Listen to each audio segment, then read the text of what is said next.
The reality of this sorrow is palpable. And yet Jesus makes a surprising connection between this real sorrow. I mean, just imagine what those disciples felt like. Jesus is describing that sorrow, and then he goes on in the second half of verse 20 to say, you will be sorrowful, but, this is a surprising contrast, you will be sorrowful and you'll succumb to that sorrow. You will be sorrowful, and it's the kind of thing that you're just going to have to live with the rest of your life. That's what you'd expect. But instead he says, you will be sorrowful, but your sorrow will turn into joy.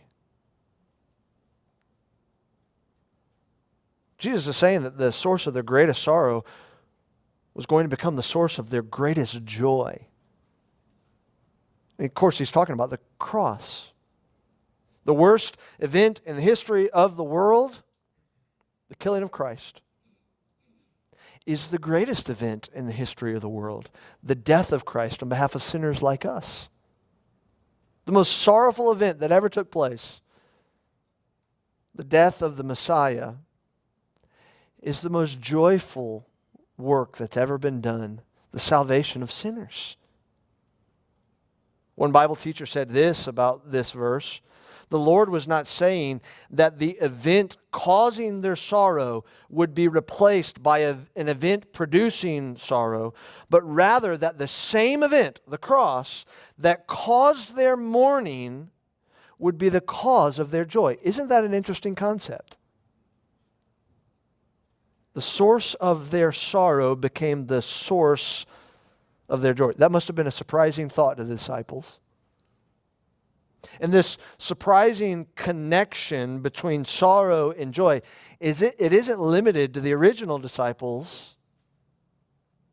It continues to this day. For them, in order to experience the joy of salvation, they had to go through the sorrow that night. And just like the disciples couldn't experience the joy of salvation without the suffering of that night, we cannot expect to taste of the joy of salvation without enduring the suffering of following Christ. Remember what Jesus said? Very important passage in Mark chapter 8.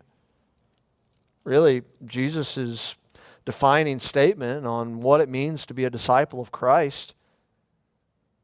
Mark 8:34, and calling the crowd to him with his disciples, he said to them, if anyone would come after me, let him deny himself and take up his cross and follow me. Take up his cross. In other words, be willing to die. If you're going to follow me, you must be willing to go through the suffering that comes with being a follower of Christ in a fallen world.